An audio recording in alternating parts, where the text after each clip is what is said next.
Alright guys, today I want to introduce to you your brand new reading book, and it's your final reading book of the year. The title, My New Name. Okay, and I've placed this assignment in your extra credit level. Alright, so today you want to be sure to read the introduction through page 8 if you'd like to earn the extra credit. Now that leads me to a reminder. Do not lose your books because you're going to turn them in beginning Monday, May 18th. But you have your handbook for reading book with the apple.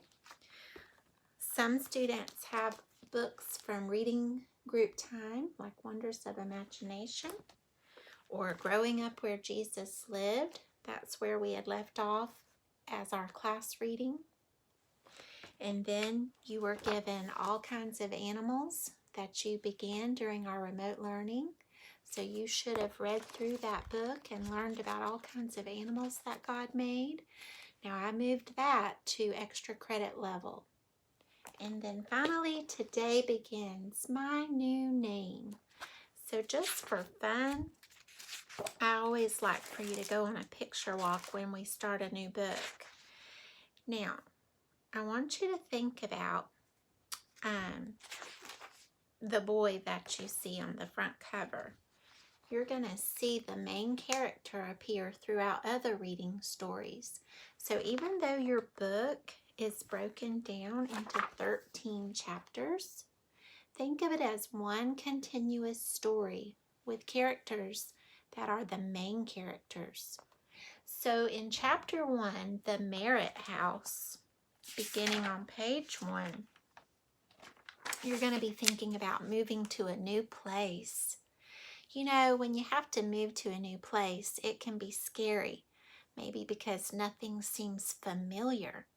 Well, in this chapter, chapter 1, the Merritt House, our main character, Leo, is going to have a first day in a new place called the Merritt House. And I want to ask you a question.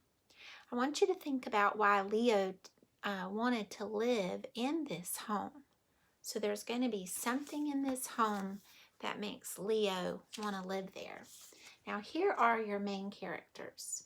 So let me introduce them for you. We have Ella, Tony, Miss Lucy, Leo, Nick, Angelica, and Mrs. Merritt.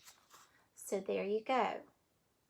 These are the characters you want to become familiar with because you're going to hear their names and see their faces throughout all the chapters of this book. So this first chapter is going to teach you a lesson on kindness, how to be kind to people, and on consequences. So, you know, when things go wrong and maybe we've done something that wasn't nice or kind, we're going to deal with consequences. And then finally, I want to give you a reading challenge. In your basic level for reading to earn your grade, Mrs. Thomas has been asking that you read. Now, you can read anything that you can choose, like a book, magazine, newspaper, something on an iPad, an iPhone, for example. You could use your Storyline online famous authors who read children's books for free. Or I want to show you some books that I have here at my house from when my Abby was little. So I'm going to show you today some chapter books. This one is a famous one that children in the 2nd and 3rd grade always read. It's called Charlotte's Web. You may have seen the cartoon or the movie about it. There's Charlotte the spider and Wilbur. Now, they're animals, but they're the main characters in this book. This is one of my personal favorites.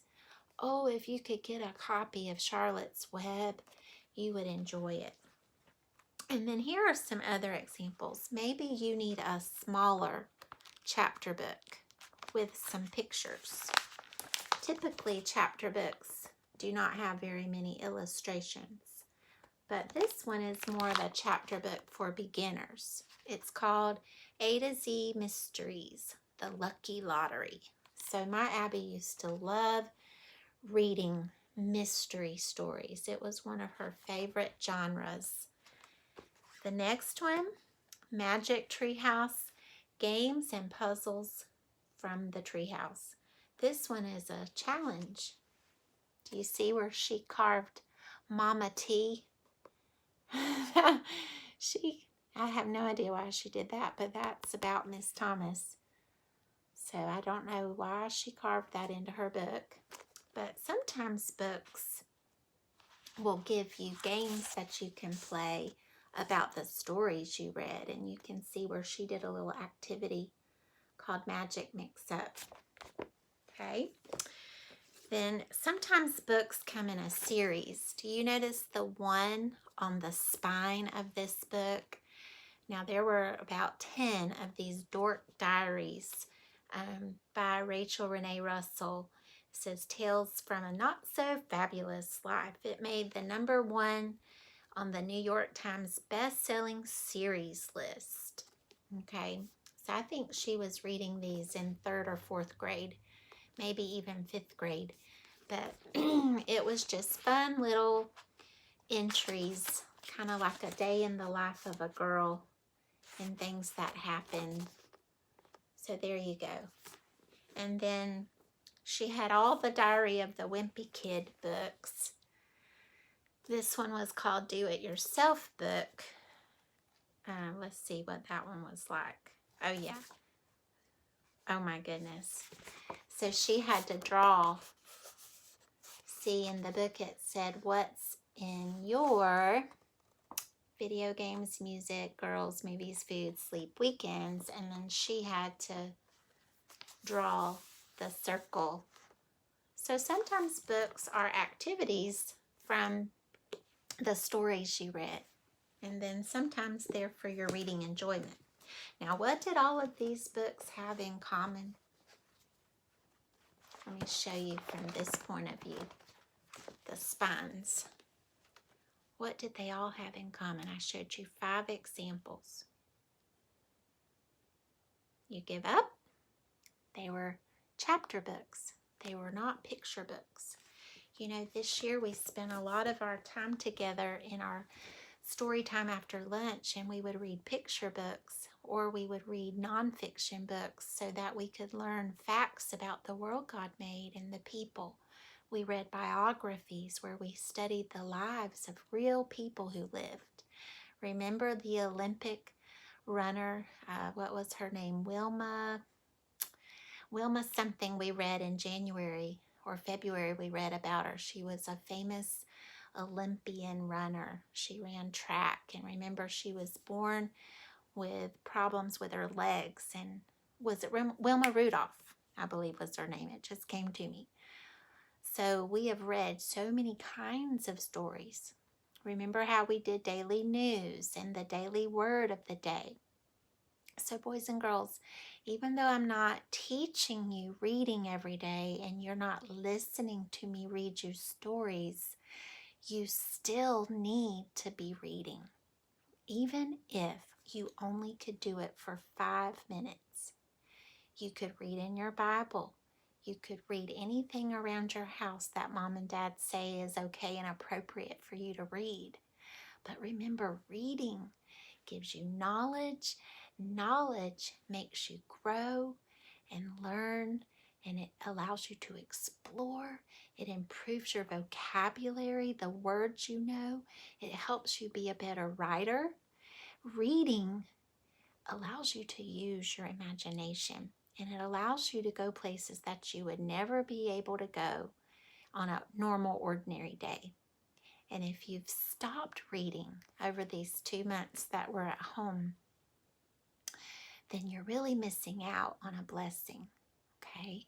To be ready for 3rd grade, you need to keep reading. So that is my challenge for you today. As remember, I've moved your new book, My New Name, to extra credit level.